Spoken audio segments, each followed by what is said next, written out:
Hello friends, स्वागत है हमारे यूट्यूब चैनल पे। इस वीडियो में देखेंगे यूटेरिया पब्लिकेशन का बिहार दरोगा मुख्य परीक्षा हेतु प्रैक्टिस सेट नंबर 1। मैं आप लोगों को बताते चलूं कि इसमें टोटल प्रैक्टिस सेट दिया गया 15, जिसे हम लोग फास्ट तरीके से कंप्लीट करेंगे।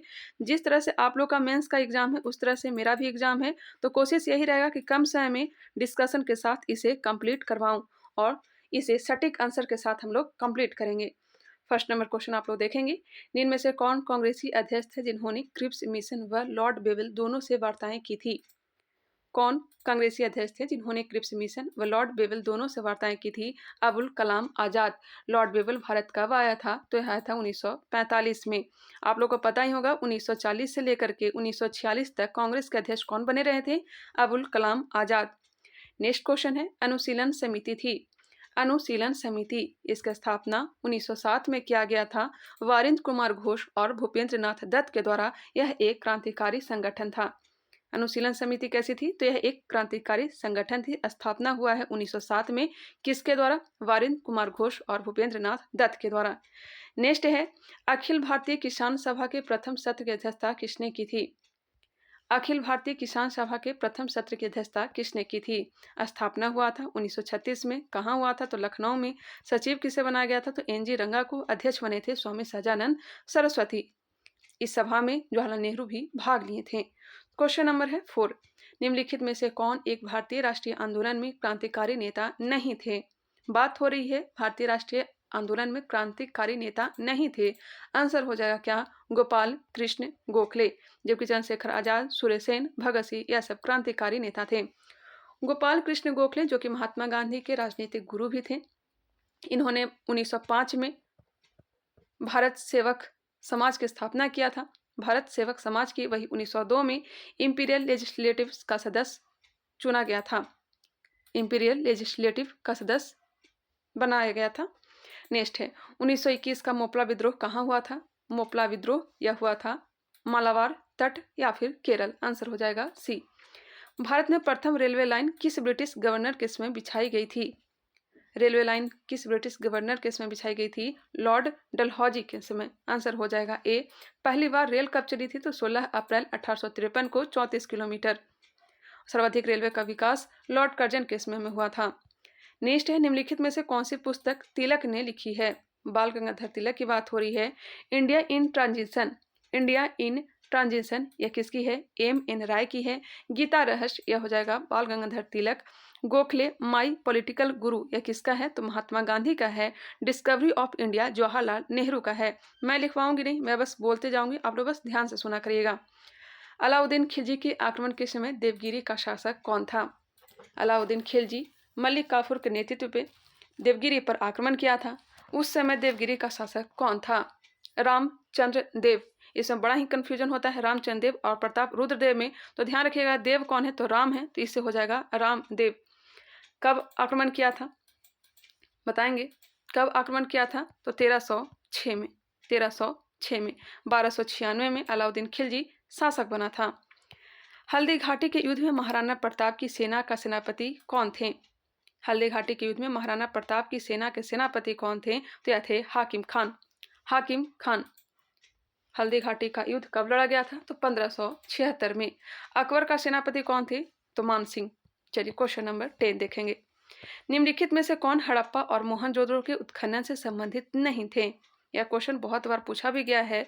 कौन जो है हड़प्पा और मोहनजोदड़ो के उत्खनन से संबंधित नहीं थे? Are D Banerjee, K N Dikshit, A S Varsh, B A Smith. इसका राइट आंसर हो जाएगा option number D, B A Smith. B A Smith पुरातत्वविद नहीं थे। यह कौन थे? तो इतिहासकार थे।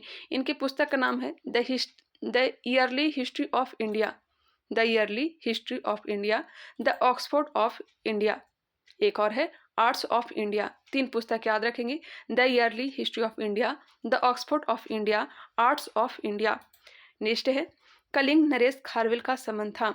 कलिंग नरेश खारवेल जिनका हाथी गुफा अभिलेख है उदयगिरी पहाड़ी के पास, यह किस वंश से संबंधित है? तो चेदी वंश से। आंसर हो जाएगा बी, चेदी वंश।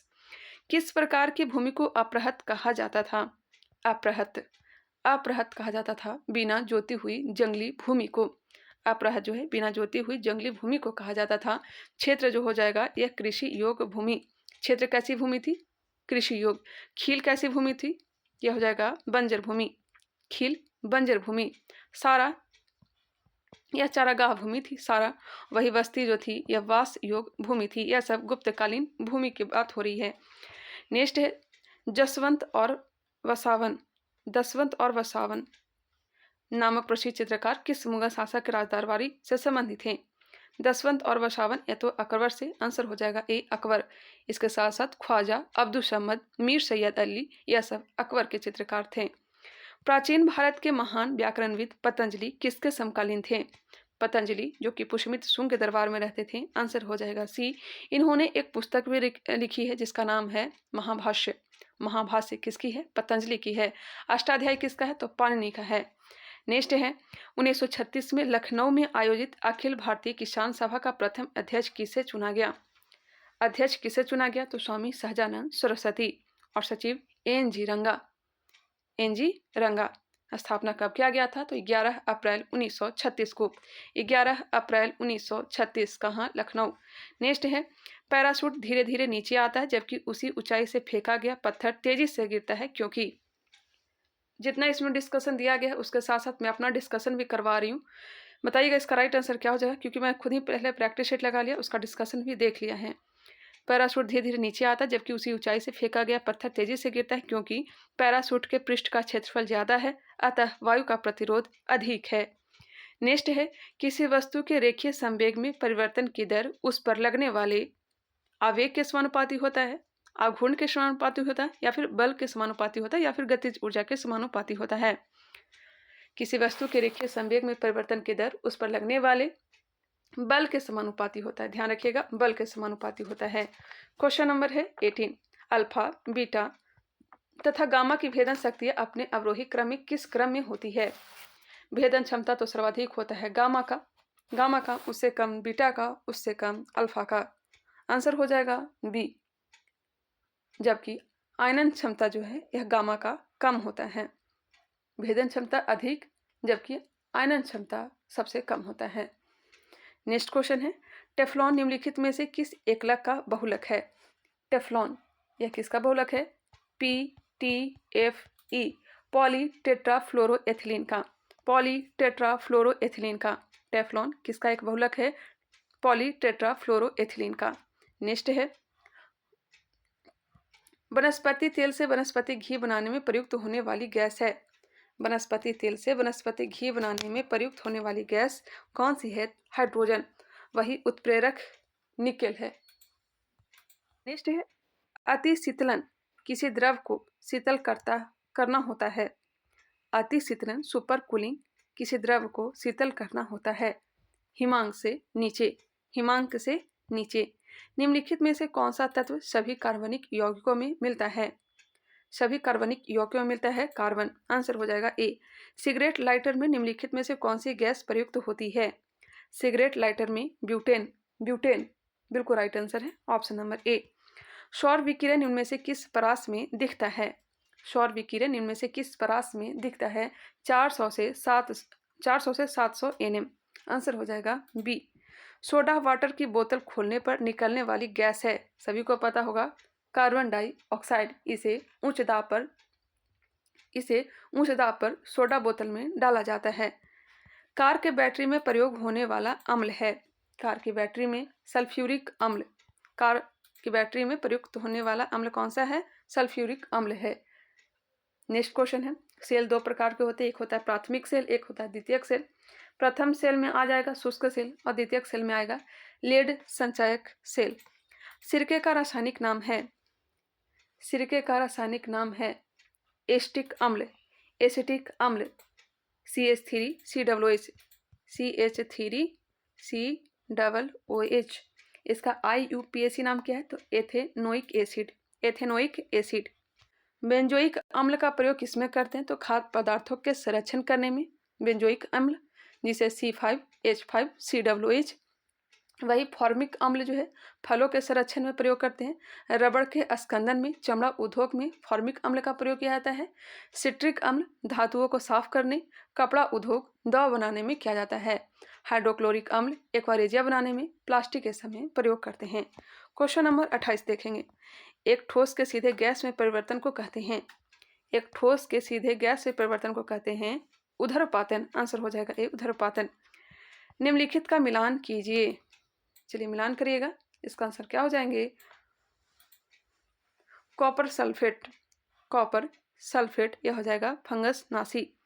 पेनिसिलिन, पेनिसिलिन, पेनिसिलिन प्रतिजैविक एंटीबायोटिक, यूरिया उर्वरक, मैलाथियोन कीटनाशी। एक बार याद कर लें, सल्फेट फंगस नाशी, कॉपर सल्फेट याद रखिएगा, कॉपर सल्फेट फंगस नाशी, पेनिसिलिन प्रतिजैविक, यूरिया उर्वरक, मैलाथियोन कीटनाशी। इसका जो आंसर हो जाएगा ऑप्शन नंबर सी। चलिए नेक्स्ट क्वेश्चन, निम्नलिखित में से किन कोशिकाओं में केंद्रक नहीं होता है? केंद्रक नहीं होता है। आरबीसी और प्लेटलेट्स में नहीं होता है। 2 और 3 राइट आंसर है, 2 और 3। नेक्स्ट है, मानव तंत्र में इंसुलिन किसका चयापचय नियंत्रित करता है? इंसुलिन यह नियंत्रित करता है कार्बोहाइड्रेट। इंसुलिन कहाँ से स्राव होता है? तो अग्नाशय के बीटा सेल से, अग्नाशय के बीटा सेल से। इसकी कमी से कौन सा रोग होता है? मधुमेह, अल्पश्रवण से मधुमेह और अतिश्रवण से हाइपोग्लाइसीमिया नामक रोग होता है। हाइपोग्लाइसीमिया नामक रोग होता है। एक हाइड्रोकार्बन जिसमें कार्बन के 2 परमाणु द्विबंध द्वारा जुड़े हों क्या कहलाता है? एकल बंध एल्केन, द्विबंध एल्कीन और त्रिबंध एल्काइन। इसका राइट आंसर हो जाएगा ऑप्शन नंबर बी। डीएनए की पॉलीन्यूक्लियोटाइड श्रृंखला में क्या समाविष्ट होता है? बताएंगे। एक नाइट्रोजनी क्षारक, डिऑक्सीराइबोज शर्करा और फॉस्फेट समूह। ट्राइग्लिसराइड क्या है? ट्राइग्लिसराइड क्या है? तो एक वसा है। क्या है? वसा है। शरीर में लौह की कमी से क्या होता है? लोहे की कमी से क्या होता है? रक्ताल्पता, एनीमिया। आंसर हो जाएगा ए। विटामिन सी की कमी से अस्कर्वी रोग होता है। हड्डियों में दुर्बलता विटामिन डी की कमी से। भारत में राष्ट्रीय आय की गणना में एक समस्या है। अल्प रोजगार, मुद्रास्फीति, बचत का निम्न स्तर, असंगठित क्षेत्र। भारत में राष्ट्रीय आय की गणना क्या है? गणना में एक समस्या क्या है? तो यह हो जाएगा असंगठित क्षेत्र। नेक्स्ट है, भारत में कृषि पुनर्वित्त प्रदान करने के लिए शिखर स्तर के बैंक का नाम है। भारत में कृषि पुनर्वित्त प्रदान करने के लिए शिखर स्तर के बैंक का नाम क्या है? तो कृषि तथा ग्रामीण विकास राष्ट्रीय बैंक। नाबार्ड का नाम तो आपने सुना ही होगा। किसी अर्थव्यवस्था में निम्नलिखित में से किसी एक माप से गिनी गुणांक अथवा किसी अनुपात को संबंध किया जा सकता है? किसी अर्थव्यवस्था में निम्नलिखित में से किसी एक माप से गिनी गुणांक अथवा किसी अनुपात को संबंध किया जा सकता है? आय असमानता या फिर विषमता। मांग के नियम में निम्नलिखित में से कौन सी एक पूर्ण धारणा नहीं है? मांग के नियम में निम्नलिखित में से कौन सी एक पूर्ण धारणा नहीं है? आंसर दिया गया सी, उपभोक्ता प्रदर्शन प्रभाव से प्रभावित होते हैं। निम्नलिखित राज्यों पर विचार कीजिए। भारत में चावल उत्पादक राज्यों में उपयोग में से कौन से सही आरोही क्रम हैं? एक बार आप लोग देख लें।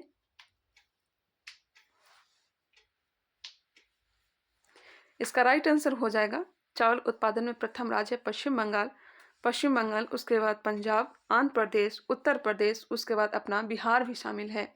इसका आंसर हो जाएगा option number A. Option number A, Paschim Bangal, Punjab, Andhra Pradesh, Uttar Pradesh और अपना बिहार। भौगोलिक अपरदन चक्र की संकल्पना इनमें से किसने प्रस्तुत की है? भौगोलिक अपरदन चक्र की संकल्पना इनमें से किसने प्रस्तुत की है? यह की है WM डेविस ने। WM डेविस ने। आंसर हो जाएगा B. Per day 2 practice set मैं डालूंगी, एक यूटेरिया का सुबह में और शाम में, नैनो पब्लिकेशन का भी। मैं आप लोग के लिए 1.5 घंटे का टाइम निकाल रही हूँ। एक सुबह एक शाम, 2 टाइम 2 प्रैक्टिस सेट देखने को मिलेंगे। एक प्रैक्टिस सेट सुबह और एक प्रैक्टिस सेट शाम में।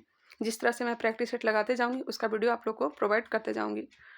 निम्नलिखित में से कौन सी एक भारतीय सेना के कमांडो में एक कमांड नहीं है? कौन सी एक भारतीय सेना के कमांडो में से एक कमांड नहीं है? आंसर हो जाएगा बी, उत्तर पूर्वी कमांड। दक्षिणी पश्चिमी कमांड का मुख्यालय कहाँ है? तो जयपुर। दक्षिण पश्चिमी कमांड का मुख्यालय जयपुर है। उत्तरी कमांड का हो जाएगा उधमपुर। मध्य कमांड, जिसे केंद्रीय कमांड भी कह सकते हैं, यह हो जाएगा लखनऊ। पूर्वी कमांड कोलकाता, पूर्वी कमांड कोलकाता। दक्षिणी कमांड पुणे, दक्षिणी कमांड पुणे। और ट्रेनिंग कमांड कहाँ है, सैन्य प्रशिक्षण कमांड कहाँ है, तो यह शिमला में है। चलिए क्वेश्चन नंबर 43, निम्नलिखित के आधार पर हिमालय नदी की प्रायद्वीपीय नदी से तुलना करें। प्रायद्वीपीय नदी से तुलना करना, ठीक है। अधिकांश हिमालय नदियां बारहमासी है, इसमें कोई शक नहीं, जबकि अधिकांश प्रायद्वीपीय नदियां वर्षा पर निर्भर है। जी हाँ, यह सही है। हिमालय नदी की ढाल प्रायद्वीपीय नदी की तुलना में अधिक खड़ा है, बिल्कुल। प्रायद्वीपीय नदी हिमालय नदी की तुलना में अपने रास्ते में अधिक क्षरण का कारण बनती है। गौर करेंगे, प्रायद्वीपीय नदी हिमालय नदी की तुलना में अपने रास्ते में अधिक क्षरण का कारण बनती है, यह गलत दिया गया है। यह काम करते हैं हिमालय नदी, हिमालयी नदी जो है ऐसा काम करती है, प्रायद्वीपीय नदी नहीं। तो इसका आंसर हो जाएगा 1 और 2।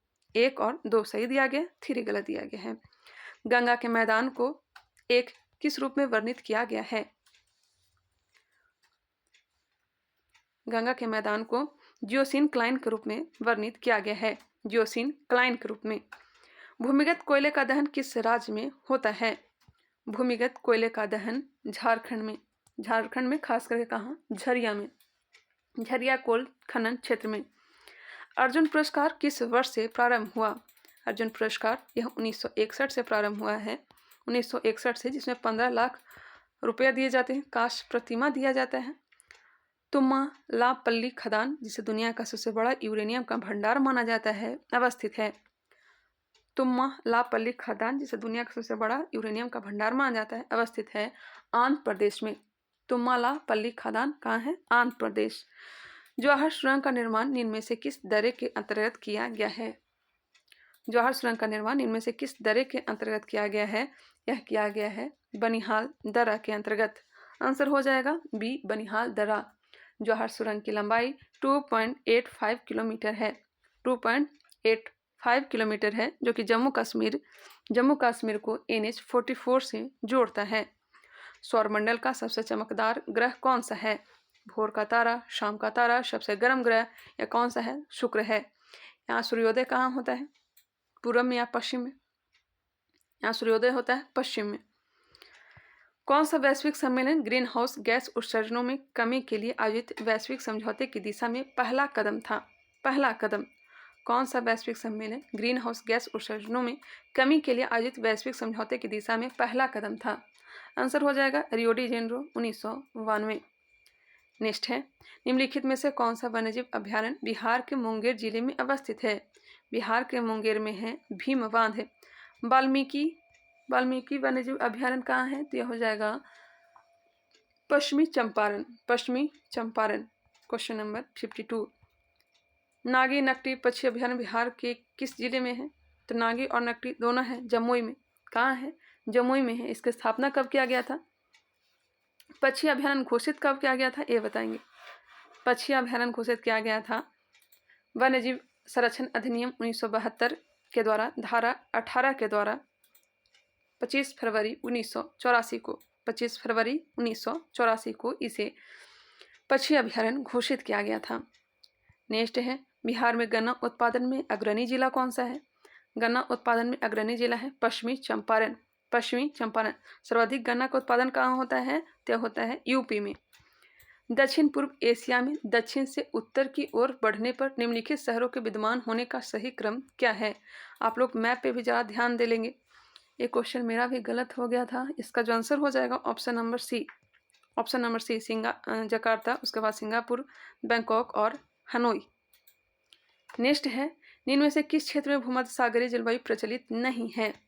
भूमध्य सागरीय जलवायु प्रचलित नहीं है, बताएंगे। 30 डिग्री से 45 डिग्री नॉर्थ साउथ अक्षांश के अंतर्गत यह बहती है, जलवायु प्रचलित है भूमध्य सागरीय। इसका जो आंसर हो जाएगा ऑप्शन नंबर डी, पम्पास, जो कि मध्य चिली, केप टाउन, एडिलेड कहाँ है? तो ऑस्ट्रेलिया में है। यहाँ सब भूमध्य सागरीय जलवायु प्रचलित है। निम्नलिखित में से कौन सी जल संधि अमेरिका और रूस को अलग करती है? अमेरिका और रूस, या फिर कर सकते हैं रूस को अलास्का से अलग करती है, तो यह हो जाएगा बेरिंग जल संधि। यह सबका डिस्कशन नहीं दिया गया है। चंबल नदी पर राणा प्रताप सागर जल विद्युत परियोजना किस राज्य में स्थित है? पता ही होगा, चंबल नदी पर राणा प्रताप सागर है, गांधी सागर है, जवाहर सागर है, तो यहाँ पर पूछा गया राणा प्रताप सागर जल विद्युत परियोजना किस राज्य में है, तो यह राजस्थान में। कहाँ है, राजस्थान में। आंसर हो जाएगा बी। निम्नलिखित में से कौन सी मवेशी नस्ल राजस्थान की नहीं है, राजस्थान की नस्ल नहीं है। थारपारकर, राठी, मेवाती, थारपारकर, राठी, मेवाती, यह सब राजस्थान की नस्ल है, गाय की नस्ल है, जबकि हालीकर नहीं है। आंसर हो जाएगा सी। हालीकर जो है यह मैसूर की है, यह मैसूर की गाय की नस्ल है। भारत में लगभग 43 प्रकार की गाय की नस्ल पाई जाती है। निम्नलिखित में से कौन सा एक जर्मनी का कोयला क्षेत्र नहीं है, जर्मनी का कोयला क्षेत्र नहीं है। रूर घाटी, लोरेन बेसिन, सार बेसिन, अचेन बेसिन, जर्मनी का कोयला क्षेत्र नहीं है। आंसर हो जाएगा बी, लोरेन बेसिन। लोरेन बेसिन जो है यह कहाँ का है, तो यह फ्रांस का है, फ्रांस का है।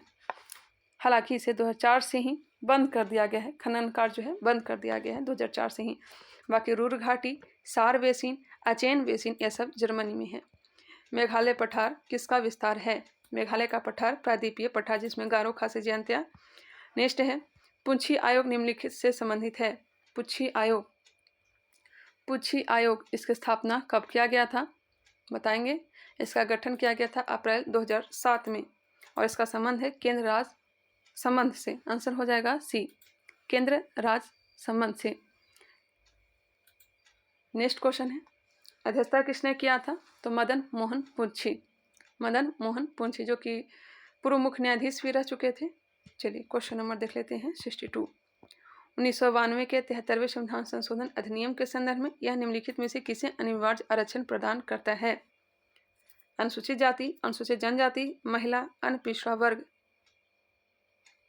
इसका आंसर आप लोग कमेंट करके दे सकते हैं। भारतीय संविधान में 21वें संशोधन अधिनियम द्वारा किस भाषा को जोड़ा गया है, 21वां संविधान संशोधन 1967 के द्वारा 15वां भाषा के रूप में सिंधी को जोड़ा गया है। मूल संविधान में 14 ही भाषा थे, 15वां भाषा को जोड़ा गया। 21वां संविधान संशोधन 1967 के द्वारा 1967 के द्वारा। वही नेपाली, मणिपुरी और कोंकणी को जोड़ा कब गया था, तो इसे जोड़ा गया है 71वां संविधान संशोधन, 71वां संविधान संशोधन 1992 के द्वारा। फिर 4 भाषा और जोड़ा गया, बोडो, डोगरी, मैथिली, संथाली, बोडो, डोगरी, मैथिली, संथाली, इसे जोड़ा गया 52वां संविधान संशोधन 2002 के द्वारा। टोटल भाषा कितने हो गए, 22 भाषा की चर्चा है अनुसूची 8 में, अनुसूची 8 में। नेक्स्ट है संविधान का 103वां संशोधन इनमें से किससे संबंधित है, 103वां यह हो जाएगा आर्थिक रूप से कमजोर वर्ग के लिए आरक्षण से, आर्थिक रूप से कमजोर वर्ग के लिए आरक्षण से। जीएसटी 101वां संविधान संशोधन है, जीएसटी 101वां संविधान संशोधन। ओबीसी अन्य पिछड़ा वर्ग का भी ध्यान रखिएगा, 104 है, 104वां संविधान संशोधन। निम्नलिखित में से कौन सा एक प्रावधान भारतीय संविधान के अंतर्गत संसद के सदस्यों के विशेष अधिकारों तथा उन्मुक्तियों को निर्धारित करता है। हमने क्या बताया, अन्य पिछड़ा वर्ग के लिए आरक्षण, आर्थिक रूप से कमजोर वर्ग के लिए आरक्षण, तो ध्यान रखिएगा 103 है।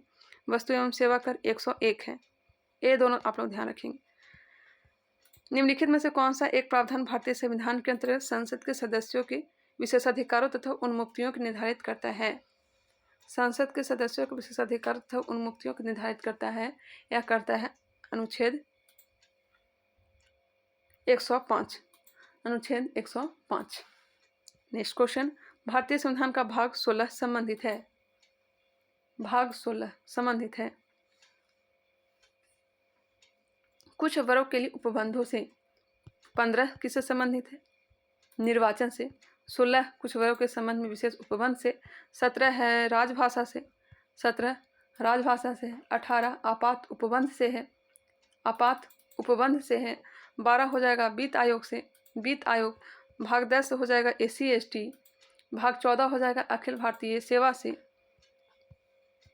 निम्नलिखित में से संविधान सभा की संघ संविधान समिति का अध्यक्ष कौन था, निम्नलिखित में से संविधान सभा की संघ संविधान समिति, संघ संविधान समिति के अध्यक्ष कौन थे, क्या कौन थे, जवाहरलाल नेहरू। संघ संविधान समिति के अध्यक्ष कौन थे, पंडित जवाहरलाल नेहरू थे। वही नियम समिति, संचालन समिति, या दोनों के अध्यक्ष कौन थे, डॉक्टर राजेंद्र प्रसाद। नियम समिति, संचालन समिति, डॉक्टर राजेंद्र प्रसाद। प्रारूप समिति, जिसकी स्थापना 29 अगस्त 1947 को किया गया था, जिसमें टोटल 7 सदस्य थे। इसके अध्यक्ष कौन थे? तो डॉक्टर भीमराव अंबेडकर थे। वही मौलिक अधिकार एवं अल्पसंख्यक हेतु सलाहकार समिति के अध्यक्ष सरदार वल्लभ भाई पटेल थे। मूल अधिकार उप समिति के अध्यक्ष कौन थे? तो JV कृपलानी। मूल अधिकार उप समिति के अध्यक्ष कौन थे? JV कृपलानी। अल्पसंख्यक उप समिति के अध्यक्ष कौन थे? तो HC मुखर्जी थे। संघ शक्ति समिति के अध्यक्ष कौन थे? तो पंडित जवाहरलाल नेहरू। प्रांतीय संविधान समिति के अध्यक्ष कौन थे? तो हो जाएंगे सरदार वल्लभ भाई पटेल। निम्नलिखित में से किस अधिनियम के अंतर्गत भारतीय विधान परिषद को बजट पर बहस करने की शक्ति प्राप्त हुई? बजट पर बहस करने की शक्ति तो प्रदान कर दी गई थी, लेकिन पूरक प्रश्न पूछने का अधिकार नहीं दिया गया था। पूरक प्रश्न पूछने का अधिकार दिया गया था भारत परिषद अधिनियम 1909 के द्वारा। इसका जो राइट आंसर हो जाएगा ऑप्शन नंबर बी, भारतीय परिषद अधिनियम 1892। इसके साथ ही विधान परिषद के कार्यों में वृद्धि की गई। भारतीय संविधान में किस प्रकार की शासन प्रणाली की व्यवस्था की गई है? भारतीय संविधान में किस प्रकार की शासन प्रणाली की व्यवस्था की गई है? संसदात्मक। आंसर दिया गया सी, संसदात्मक। कहाँ से लिया गया है? तो लिया गया है ब्रिटेन से। संसदीय सरकार, विधि का शासन, विधायी प्रक्रिया, एकल नागरिकता, कैबिनेट प्रणाली, विशेषाधिकार रीट, या सभी के सभी ब्रिटेन के संविधान से लिए गए हैं। चलिए नेक्स्ट क्वेश्चन 70 नंबर। निम्न में से कौन सा संवैधानिक प्रावधान भारतीय संविधान द्वारा ब्रिटिश संविधान से लिया गया है? ब्रिटिश संविधान से लिया गया है, हमने भी बताया। आंसर हो जाएगा सी, संसदीय विशेषाधिकार। संसदीय विशेषाधिकार। नेक्स्ट है आपातकाल के दौरान मौलिक अधिकारों का निलंबन, अधिनियम 1935 और जर्मनी के वीमर संविधान से या फिर वाइमर संविधान कानून द्वारा स्थापित प्रक्रिया, या कहाँ से लिया गया? विधि द्वारा स्थापित प्रक्रिया, जापान से। नवंबर 2023 में संपन्न 5 राज्यों की विधानसभाओं के चुनाव के आधार पर बने मुख्यमंत्रियों के संदर्भ में सही युग्मों पर विचार कीजिए। चलिए विचार कीजिए। राजस्थान भजनलाल शर्मा बने हैं मुख्यमंत्री। मध्य प्रदेश में मोहन यादव बने हैं। तेलंगाना में श्री रेवत रेड्डी बने हैं। मिजोरम में कौन बने हैं? मिजोरम में मुख्यमंत्री कौन बने हैं? लाल दुहोमा। छत्तीसगढ़ के मुख्यमंत्री विष्णुदेव साय छत्तीसगढ़ के मुख्यमंत्री। बिहार सरकार की जातिगत आधारित गणना की रिपोर्ट के अनुसार राज्य की कुल आबादी लगभग कितनी है? राज्य की कुल आबादी कितनी है? तो यह हो जाएगा 13,07,25,310। 13,07,25,310। आंसर हो जाएगा ए। ये भी ध्यान रखना चाहें तो रख लीजिएगा। अनारक्षित वर्ग की आंकड़ा कितना है? अनारक्षित वर्ग की जनसंख्या हो जाएगा 20,29,169। यह जो है जनसंख्या अनारक्षित वर्ग का है। पिछड़ा वर्ग का भी ध्यान रखिएगा। इनका है 3,54,63,916। 3,54,63,916 यह पिछड़ा वर्ग का आंकड़ा है। अत्यंत पिछड़ा वर्ग का भी ध्यान रखिएगा। 4,70,00,000 कुछ भी पूछा जा सकता है। 70,80,514। अत्यंत पिछड़ा वर्ग का जनसंख्या कितना है? तो 4,70,80,514। एससी वर्ग का भी ध्यान रखना चाहेंगे तो रख लेंगे 2,56,89,820। अनुसूचित जनजाति 21,99,000 माफ करेंगे 21,99,361। यह हो जाएगा एसटी का 21,99,361। सर्वाधिक जो है यह किसका जनसंख्या है? तो हो जाएगा अत्यंत पिछड़ा वर्ग का। वही सबसे कम जो है जनरल वर्ग का है, अनारक्षित वर्ग का है। इंदिरा गांधी शांति निशस्त्रीकरण पुरस्कार 2023 किसे प्रदान किया गया है? इंदिरा गांधी शांति निशस्त्रीकरण पुरस्कार 2023 किसे प्रदान किया गया है? डेनियल बरेन बोइम और अली अबू अखाद को। आंसर हो जाएगा डी, डेनियल बरेन बोइम को, अली अबू अखाद को। आंसर हो जाएगा डी, अली अबू अखाद। नाम में थोड़ा टेढ़ा है। हिंदी भाषा के लिए साहित्य अकादमी पुरस्कार 2023 किसे प्रदान किया गया है? हिंदी भाषा के लिए साहित्य अकादमी पुरस्कार 2023 संजीव कुमार को, संजीव को दिया गया है। वही अगर बात की जाए नीलम शरण गौड़ को अंग्रेजी में, अरुण रंजन मिश्र इन्हें दिया गया है संस्कृत में, बॉस्कीनाथ झा को यह मैथिली में दिया गया है। संजीव को हिंदी भाषा के लिए साहित्य अकादमी, नीलम शरण गौड़ को दिया गया है अंग्रेजी के लिए, अरुण रंजन मिश्र को संस्कृत के लिए, बासुकीनाथ झा को दिया गया मैथिली के लिए। वर्ष 2023 के शांति के क्षेत्र में नोबेल पुरस्कार किससे प्रदान किया गया? तो फास्ट मैं कर लेती हूँ, बहुत ज़्यादा टाइम लग रहे हैं। नरगिस मोहम्मदी। आप लोग के पास भी टाइम नहीं, उसी तरह से मेरे पास भी नहीं है। नरगिस मोहम्मदी हो जाएगा। जॉन फॉन्स इन्हें दिया गया है साहित्य के क्षेत्र में, और यह जो है नॉर्वे के रहने वाले हैं। नरगिस मोहम्मदी कहाँ के हैं? तो ईरान के हैं। कैटलिन करिको को दिया गया है चिकित्सा के क्षेत्र में, और यह कहाँ की हैं? हंगरी के हैं। इसके साथ साथ विस्मैन को भी दिया गया है जो कि अमेरिका के हैं। ड्रू विस्मैन जो कि अमेरिका के हैं, इन्हें भी चिकित्सा के क्षेत्र में नोबेल पुरस्कार दिया गया है। पियरे ऑगस्टिनी को दिया गया है फिजिक्स के क्षेत्र में, भौतिकी के क्षेत्र में दिया गया है। यह ट्यूनीशिया के रहने वाले हैं। इसके साथ साथ फेरेक क्रॉस्ट हुइलियर जो है फ्रांस के रहने वाले, इन तीनों को भौतिकी के क्षेत्र में नोबेल पुरस्कार दिया गया है। वेलकम टू पैराडाइज पुस्तक के लेखक कौन है? वेलकम टू पैराडाइज के पुस्तक के लेखक हैं Twinkle Khanna. Warning rose in my garden किसकी है? तस्लीमा नसरीन की है। तस्लीमा नसरीन की पुस्तक का नाम क्या है? तो burning roses in my garden इस तरह से है। वेलकम टू पैराडाइज यह तो ट्विंकल खन्ना का है। रोमन स्टोरीज झुम्पा लाहिड़ी का है। We also make policy Subhash Chandra Garg का है। एक बार फिर से सुनिएगा। Burning roses in my garden Taslima Nasrin, welcome to paradise Twinkle Khanna, Roman stories Jhumpa Lahiri, we also make policy Subhash Chandra Garg. Next है नवंबर-दिसंबर 2023 में संपन्न अंतर्राष्ट्रीय शिखर सम्मेलन COP28 निम्नलिखित में से किससे संबंधित है? इसका आयोजन किया गया था संयुक्त अरब अमीरात में, दुबई में किया गया था। 30 नवंबर से 13 दिसंबर 2023 तक यह संपन्न हुआ था। आंसर हो जाएगा सी, जलवायु परिवर्तन पर अंकुश। यूनेस्को द्वारा निम्नलिखित में से किसे मानवता की अदृश्य सांस्कृतिक विरासत घोषित किया गया है? तो हो जाएगा गरबा नृत्य। नेक्स्ट है भारत की विकास यात्रा के लिए 5D की अवधारणा किसके द्वारा प्रस्तुत की गई? 5D में क्या क्या आता है बताएंगे। 5D में आएगा डिमांड जिसे मांग कहते हैं, डेमोग्राफी जननांकी, डेमोक्रेसी लोकतंत्र, डिजायर इच्छा, ड्रीम सपने, यह सबको रेखांकित किया गया है। यह प्रस्तुत किया गया है लखनऊ में भारत के राष्ट्रपति द्रौपदी मुर्मू के द्वारा। लखनऊ में जो IIT संस्थान है वही। नेक्स्ट क्वेश्चन है ICC वर्ल्ड कप 2023 में निम्नलिखित में से किस टीम ने जीता? ICC वर्ल्ड कप 2023 किसने जीता? ऑस्ट्रेलिया ने। किसे हराकर? भारत को हराकर। एक किताब में 365 पृष्ठ था और एक पृष्ठ में 28 पंक्तियां हैं। अगर इस पृष्ठ में 35 पंक्तियां रहें तो कितने पृष्ठ होंगे बताइएगा। एक पृष्ठ में कितना है?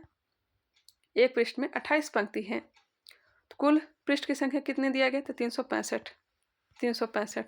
365 गुने 28 करेंगे, कितना का पूछा जा रहा है? तो 35 पंक्तियाँ, तो इसमें 35 से डिवाइड कर देंगे। इसका जो आंसर आ जाएगा 292। आंसर क्या आ जाएगा? 292। नेक्स्ट क्वेश्चन आप लोग देख लें। इसका जो फॉर्मूला होगा a - b का square equal to a + b का स्क्वायर -4ab। इस तरह से भी सॉल्व आप कर सकते हैं, नहीं तो फिर a² + b² + 2ab उस फॉर्मूले से भी इसे सॉल्व कर सकते हैं। तो इसका जो आंसर मिल जाएगा आप लोग को ऑप्शन नंबर बी मिल जाएगा। ठीक है, आप लोग सॉल्व कर लेंगे। नेक्स्ट है एक परीक्षा में 48% छात्र हिंदी में फेल हुए, 32% छात्र इतिहास में फेल हुए तथा 20% छात्र दोनों विषय में फेल हुए। यदि वे छात्र दोनों विषय में पास हुए जिनकी संख्या 880 है तो कुल छात्रों की संख्या ज्ञात करें। आप लोग देख लेंगे। इसका जो आंसर हो जाएगा ऑप्शन नंबर ए 2200। कितने हो जाएंगे? 2200। निम्नलिखित में से किसमें भिन्न आरोही क्रम में है? इसे खुद से सॉल्व करिएगा। इसका जो आंसर दिया गया है option number C. Next question 85 number. 85 का आंसर हो जाएगा ऑप्शन नंबर ए। 86 इसका आंसर हो जाएगा ऑप्शन नंबर सी। 1 मिनट। 86 एक परीक्षा में एक छात्र, हाँ इसका आंसर हो जाएगा ऑप्शन नंबर बी 750 270। 87 का आंसर होगा ऑप्शन नंबर सी 5। 88 का होगा डी। 89 नंबर इसका हो जाएगा ए। 90 नंबर इसका राइट आंसर होगा option number B. 91 option number C. 92 option number B. ये तो बहुत ईजी है। 93 नंबर, इसका आंसर हो जाएगा ऑप्शन नंबर बी।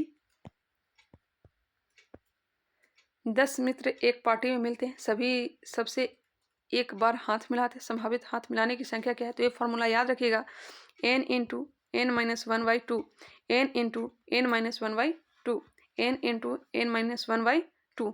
तो सॉल्व करेंगे तो इसका राइट आंसर क्या मिल जाएगा? 10 है तो 10 लिखें, 10 माइनस 1 करें बाई 2, 10 गुने 9/2, 10 9 90, 90 से 2 में डिवाइड करेंगे तो 45 आंसर हो जाएगा सी।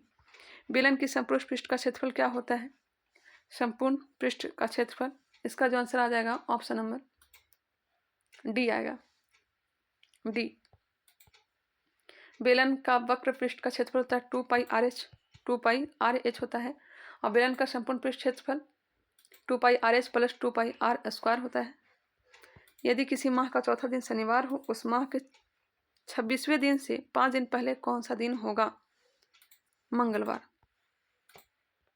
नेक्स्ट है मिश्रण से दिया गया है, इसका आंसर होगा ऑप्शन है बी। फिगर से दिया गया कितने त्रिभुज होंगे? 98 का ऑप्शन नंबर डी होंगे, डी।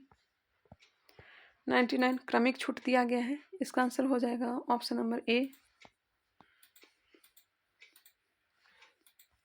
नेक्स्ट क्वेश्चन लास्ट है, इसका right answer option number D. तो मिलते हैं नेक्स्ट वीडियो में, तब तक के लिए धन्यवाद। अगर वीडियो पसंद आता है तो लाइक कर लीजिएगा, सब्सक्राइब करिएगा, कमेंट करके जरूर बताइएगा। बेल आइकन क्लिक करना चाहे तो क्लिक कर सकते हैं, इसे शेयर जरूर किया करिएगा। मिलते हैं नेक्स्ट वीडियो में, तब तक के लिए धन्यवाद।